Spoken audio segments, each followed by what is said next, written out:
আসসালামু আলাইকুম। আজকে আমরা দেখব কিভাবে Next.js অ্যাপ Typescript এর Next.js অ্যাপগুলো Amplify তে হোস্ট করা হয়। সো এটার জন্য আমি প্রথমে একটা Next.js অ্যাপ ক্রিয়েট করব। আমি yarn দিয়ে কাজ করতে স্বাচ্ছন্দ্য বোধ করি। সো আমি yarn দিয়ে নেক্সট অ্যাপটা খুলতেছি। ওটার জন্য কমান্ড দিতে হবে yarn create next app।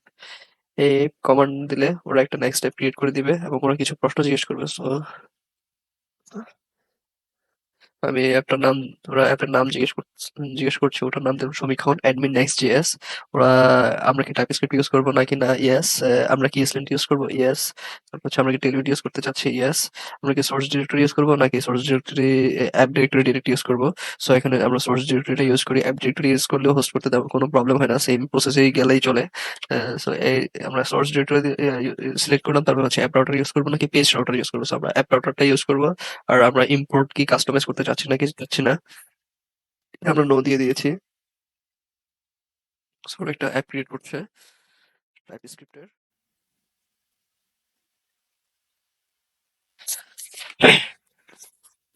So আমাদের অ্যাপটা ক্রিয়েট হয়ে গেছে। আমরা এখন অ্যাপ ডিরেক্টরিতে গেলে সমীক্ষণ অ্যাডমিন নেক্সট জেএস ওটাকে যদি আমরা ভিজুয়াল স্টুডিও কোড দিয়ে ওপেন করি তাহলে ওরা এরকম একটা ইয়ে পাবো।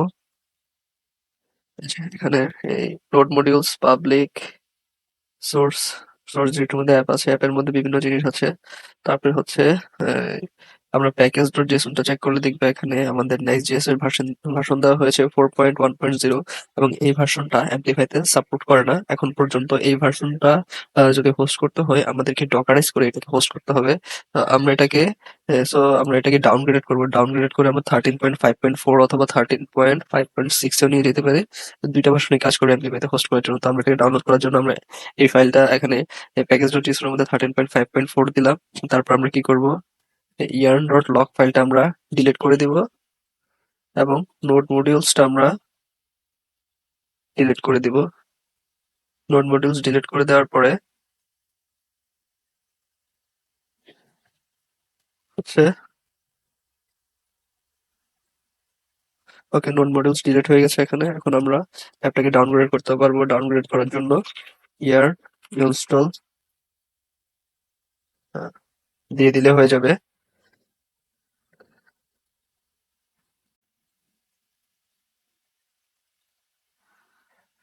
আমাদের এখানে এই যে ইয়েটা 13.5.4 ইনস্টল হয়ে গেছে। এখন যদি আমরা চেক করতে চাই এটা কি ইনস্টল হয়েছে নাকি হয়নি, আমরা ইয়ার্ন ড্যাব দিলেই চলবে।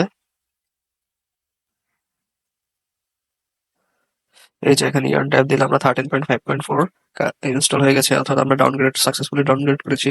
এখন আমরা এই জিনিসটাকে গিটহাবে ওকে আমরা সার্ভারটা অফ করলাম।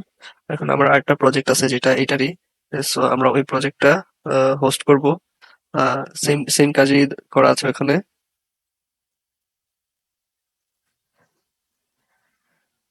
এই প্রজেক্ট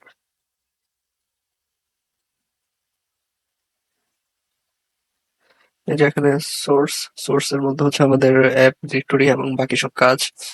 তারপরে হচ্ছে আমরা প্যাকেজ ডট জেসন যদি চেক করি, প্যাকেজ ডট জেসন এর মধ্যে এই যে নেক্সট এর ভার্সন হচ্ছে 13.5.4, রিয়েক্ট এবং রিয়েক্ট এর ভার্সন হচ্ছে 18। আর হচ্ছে আর বাকিগুলো আগের মতোই, এগুলো হচ্ছে আলাদা কিছু কাজের।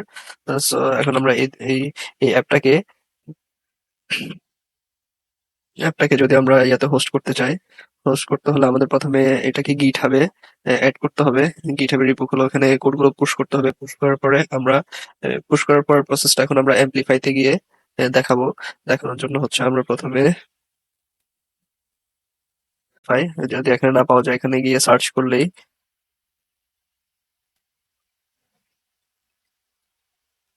AWS Amplify চলে আসবে এবং এখানে গেলে আমাদের হচ্ছে সবগুলো ফিচার্স দেখাবে। অল অ্যাপস থেকে আমরা কি করব, নিউ অ্যাপসে যাব। নিউ অ্যাপসে যাওয়ার পর হোস্ট ওয়েব অ্যাপ থেকে আমরা যদি এটা যেই আমরা যে ধরনের সার্ভিসেস এর ইয়ে রাখছি, মানে কোডগুলো পুশ করেছি ওটার মধ্যে আপনি বিট বাকেট চাইলে ওটার জন্য আলাদা প্রসেস। আমি এখন এখানে গিটহাবেরটা দেখাচ্ছি। গিটহাবে যাব, গিটহাব সিলেক্ট করার পর কন্টিনিউ দিব। কন্টিনিউ দেওয়ার পরে হচ্ছে আমরা এখানে একটা রিপোজিটরি সিলেক্ট করব। আপনি চেক করবেন প্রথমে এই জায়গার মধ্যে রিপোজিটরিটা আছে নাকি। যেমন আমার এখানে শো করতেছে সমীক্ষণ অ্যাডমিন এসডিএস, যদি আপনার এখানে শো না করে তার মানে আপনার এখানে পারমিশন দেওয়া নাই। আপনি গিটহাব পারমিশনে যাবেন। গিটহাব পারমিশনে গিয়ে আপনার যে এইভাবে লগ ইন করার আপনার মানে আপনার যেই সার্ভিসেস যে অ্যাকাউন্টের গিটহাব থেকে লগ ইন করতে যাচ্ছেন ওটাতে লগ ইন করবেন এবং গিটহাব মোবাইল অথবা পাসওয়ার্ড দিয়ে আপনি অথেন্টিকেশন করবেন। অথেন্টিকেশন করার পরে এটা অটোমেটিকলি আপনাকে রিডাইরেক্ট করবে। রিডাইরেক্ট করার পর আপনি এখান থেকে সিলেক্ট রিপোজিটরি থেকে আপনি যদি ওটা দেওয়া না থাকে ওটা এখানে চলে আসবে এবং ওটার মধ্যে ক্লিক দিয়ে দিলে আপনি ওটা ইয়ে করতে পারবেন। এই আপনি যদি অ্যাডমিন থাকেন তাহলে অটোমেটিক অ্যাড হয়ে যাবে, যদি ওই রিপোজিটরি অ্যাডমিন না থাকেন তাহলে আপনাকে রিকোয়েস্ট করে অ্যাক্সেস নিতে হবে। সো আমার এখানে এটা অ্যাড আছে অলরেডি, এই সমীক্ষণ অ্যাডমিন দিয়ে আছে। তারপর ওটা ক্লিক করার পর এখানে আপডেট অ্যাক্সেসে দিয়ে দিলে ওটা আপডেট হয়ে যাবে। আপডেট তারপরে হচ্ছে আপনি ব্যাক যাবেন। আমরা আবার AWS Amplify তে যাব। আপডেট অ্যাক্সেস করার পরে হচ্ছে গিটহাব থেকে হচ্ছে কন্টিনিউতে যাব। কন্টিনিউতে যাওয়ার পরে আমরা আমরা রিপোজিটরি সিলেক্ট করব, সমীক্ষণ অ্যাডমিন নেক্সট.js। ওকে, এটা বলতেছে এই রিপোজিটরিটা অলরেডি আলাদা একটা অ্যাপের সাথে কানেক্ট করা আছে। সো এটা করা, আহ, আমরা এটাকে কানেক্ট করতে পারবো না। সো আমরা আগে রিপোজিটরিটা ডিলিট করে দিতে পারি। ওকে, এই রিপোজিটরিটা আমরা ডিলিট করতে চাইলে এখানে আমরা যে ডিলিট অ্যাপের মধ্যে ডিলিট লিখলাম, ডিলিট লিখে ডিলিটে ক্লিক করলাম এবং এই রিপোজিটরিটা ডিলিট হয়ে গেছে। এখন আমরা হোস্ট ওয়েবে যাব, গিটহাবে যাব, আবার কন্টিনিউ। কন্টিনিউ থেকে হচ্ছে লোডিং হচ্ছে, কন্টিনিউ থেকে আমরা সিলেক্ট রিপোজিটরিতে গেলাম, সমীক্ষণ অ্যাডমিন নেক্সট.js এবং আমরা একটা ব্রাঞ্চ সিলেক্ট করবো, সেটা হচ্ছে আমাদের গিটহাবের মধ্যে। আপনি যদি মেইন ব্রাঞ্চটা প্রোডাকশনে রাখতে চান তাহলে মেইন ব্রাঞ্চ, অথবা আপনি, আমার এখানে মেইন ব্রাঞ্চটা আমি প্রোডাকশনে রাখবো, সো আমি এখানে মেইন ব্রাঞ্চ দিয়ে দিলাম। মেইন ব্রাঞ্চ দেওয়ার পরে আমরা এটাকে নেক্সট দিলাম। নেক্সট দেওয়ার পরে ওরা আমাদের একটা মানে আমাদের একটা বিল্ড ফাইল দিয়ে ইএমএল ইএমএল ফাইল দিয়ে দিবে। ওটা আপনি চাইলে এডিট করতে পারেন, এখন না চাইলেও পরে করতে পারেন যদি আপনার দরকার হয়। এখন হচ্ছে আমাদের এখানে কিছু জিনিস আমরা এখন এডিট করে রাখি, যেমন এখানে নেক্সট এর জন্য আমরা একটা ডট নেক্সট, ক্যাশের জন্য ক্যাশ স্ল্যাশ, যেমন হচ্ছে আমাদের নেক্সট এর বিল্ড ফোল্ডারটার মধ্যে ক্যাশের মধ্যে যা আছে সবকিছু মানে এখানে ক্যাশ করে রাখার জন্য এই জিনিসটা। এরপর আমরা সেভ দিলাম। সেভ দিয়ে আমরা যদি অ্যাডভান্স সেটিং এ যাই, এখানে আমরা এন্টার এন্টার কি অর্থাৎ এনভায়রনমেন্ট ভেরিয়েবলস আমরা ইউজ করতে পারবো। সো এনভায়রনমেন্ট ভেরিয়েবলস গুলো ছিল আমাদের আমাদের এখানে দুটো এনভায়রনমেন্ট ভেরিয়েবল ছিল, প্রড এপিআই আর এটা হচ্ছে next public tiny MC API কি। সো আমরা এই দুইটা ওখানে অ্যাড করে দিব। অ্যাড করার জন্য আমাদের করতে হবে এই যে এখানে আমরা এটা দিলাম এবং your your ভেরিয়েবল দিলাম। এটা হচ্ছে আপনাদের কিটা এখানে ইউজ করবেন। তারপরে হচ্ছে এই যে এটার জন্য আবার আপনাদের ভেরিয়েবলটা ইউজ করবেন, তাহলে আর কোনো প্রবলেম হবে না। এটার পরে হচ্ছে আমরা অ্যাডভান্স সেটিং থেকে আমরা আমাদের হচ্ছে এই যে আমরা যে ভেরিয়েবল গুলো দিয়েছি এটার জন্য আমাদের একটা দুইটা দুইটা কমান্ড দিতে হবে। সেটা হচ্ছে যেহেতু আমাদের এখানে দুইটা ভেরিয়েবল, তার জন্য আমাদের দুই লাইন কমান্ড দিতে হবে। এটা হচ্ছে eco prod api url $prod api url dot env echo next public tiny mc api key equals to next public tiny mc API কি। অর্থাৎ এখানে এই যে এইটার নাম আমরা এখানে একবার এটার নাম অনুযায়ী এটা দিব এবং এটার এবং এই নামটা অনুযায়ী এটা দিব। এটা কি করবে, আমাদের সার্ভারের যে ইএনভি ফাইলটা ওটার মধ্যে আমাদের এই যে ভ্যারিয়েবল গুলো কি ভ্যালু পেয়ার্স আকারে লিখে রাখবে, রাইট করে রাখবে। এটাই হচ্ছে এটার কাজ। আপনি আর আপনি যদি এখানে এনভায়রনমেন্ট ভেরিয়েবল গুলো দেন কিন্তু এখানে এই যে এই ইকো লাইনটা লিখতে ভুলে যান তাহলে কিন্তু এনভায়রনমেন্ট ভেরিয়েবল গুলো ঠিক মতো কাজ করবে না। সো এটার জন্য এটার পরে হচ্ছে ওকে, আমরা ভেরিয়েবল গুলো দিলাম। দেওয়া শেষ করার পরে আমরা হচ্ছে এখানে আমরা নেক্সটে ক্লিক করলাম। নেক্সটে ক্লিক করলে এখানে দেখাবে আমাদের কিছু হচ্ছে এই যে এখানে এটা নেক্সট এক্সএসআর এটাকে ডিটেক্ট করা হয়েছে এবং হচ্ছে এই যে এটাকে সেভ এন্ড ডিপ্লয় দিয়ে দিলাম।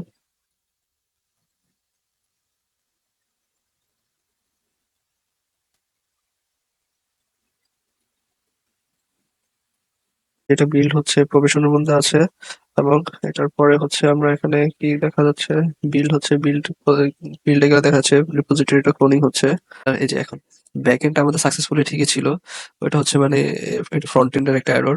ফ্রন্ট এন্ডের এরর হচ্ছে যে আমাদের এখানে বলা হচ্ছে এগুলো হচ্ছে ইনফো, এগুলো নিয়ে এত ইয়ে করার দরকার নেই। আমাদের এররটা হচ্ছে এই যে এরর জিডব্লিউটি কোড @4, অর্থাৎ জিডব্লিউটি কোডের 4 যে ভার্সনটা, ওটা হচ্ছে আমাদের এই ইঞ্জিন মডিউলে নোডের সাথে ইনকম্পিটেবল। কারণ হচ্ছে ওটার জন্য দরকার আমাদের 18, এবং আমরা যেই অ্যাম্পলিফাইটা ইউজ করতেছি এটা নোড ভার্সন হচ্ছে 16.19.0।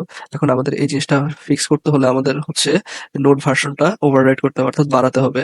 ওভাররাইড অথবা বাড়ানোর জন্য আমরা করতে পারি, এখানে লিখতে পারি nvm use dollar version node underscore 18, version underscore node underscore 18, এবং এই লাইনটা আমরা আবার নিচেও কপি করে দিব।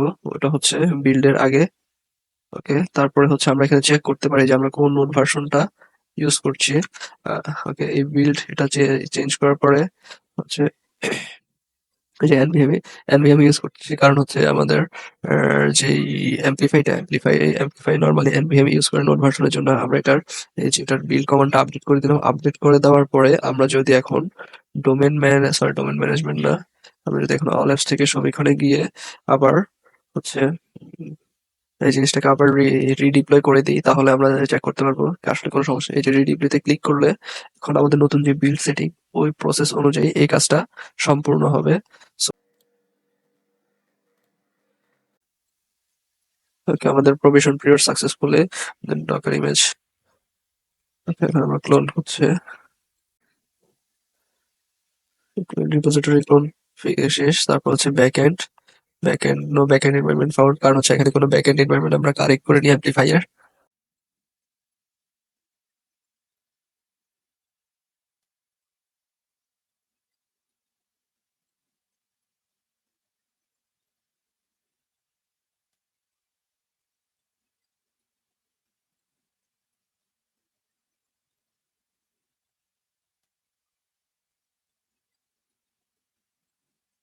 আমরা বিল্ড সেটিংটা ক্রিয়েট করেছি, এই বিল্ড সেটিংটা আমরা শুরু থেকেই ওকে সরি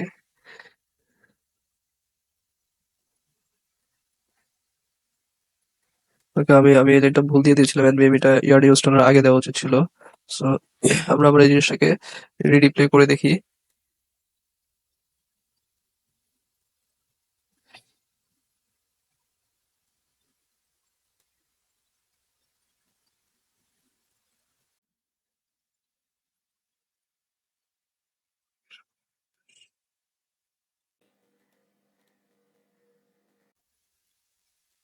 আচ্ছা, ফ্রন্ট এন্ড বিল্ড করা শুরু হয়েছে। এই যে এখানে আমাদের এনভিএম ইউজ নোড ভার্সন 18, অর্থাৎ আমাদের আগের ভার্সন যেটা ছিল 16 থেকে এটাকে আপগ্রেড করে আমরা 18.13 ইউজ করতেছি আমরা। তাহলে এটা আপগ্রেড হয়েছে।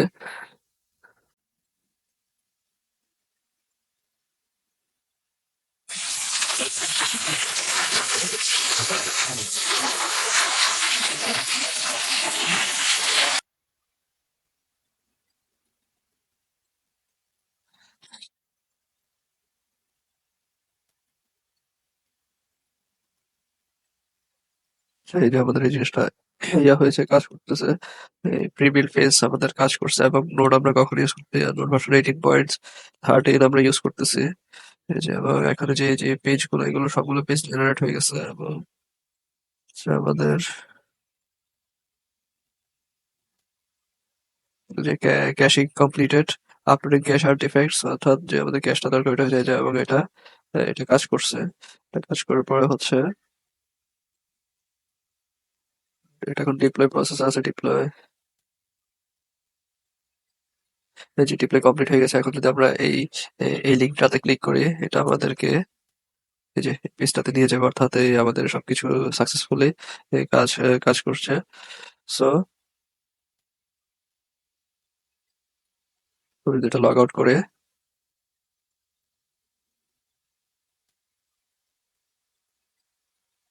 যদি লগ ইন করি, এই যে এটা আমাদের পুরোপুরি করে ব্যাকএন্ড সহ হোস্ট করা আছে। ব্যাকএন্ড আলাদা আলাদা জায়গায় হোস্ট হয়েছে। সো আমাদের ফ্রন্ট এন্ড যেটা ওটা হোস্ট সাকসেসফুলি ডান।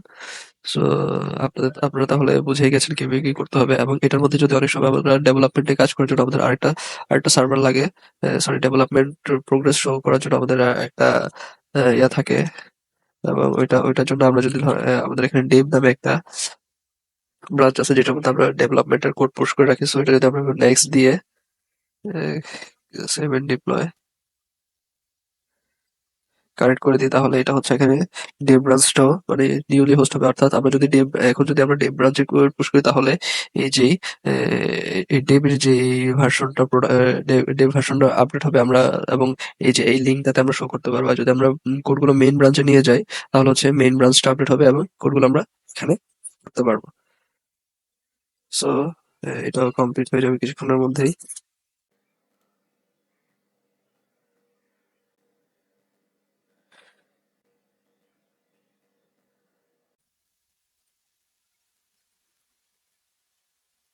এটা আমাদের মোটামুটি শেষ, এখানে কম্পাইল হয়ে গেছে। এখন এটা ডিপ্লয় পোর্শনে যাবে।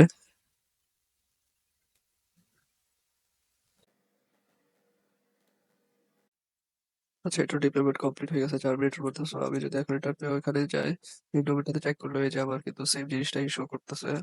মেইন মেইন ওয়েবসাইটের মতো ডেভ ওয়েবসাইটে শো করতেছে। সো এতটুকুই ছিল আপনাদের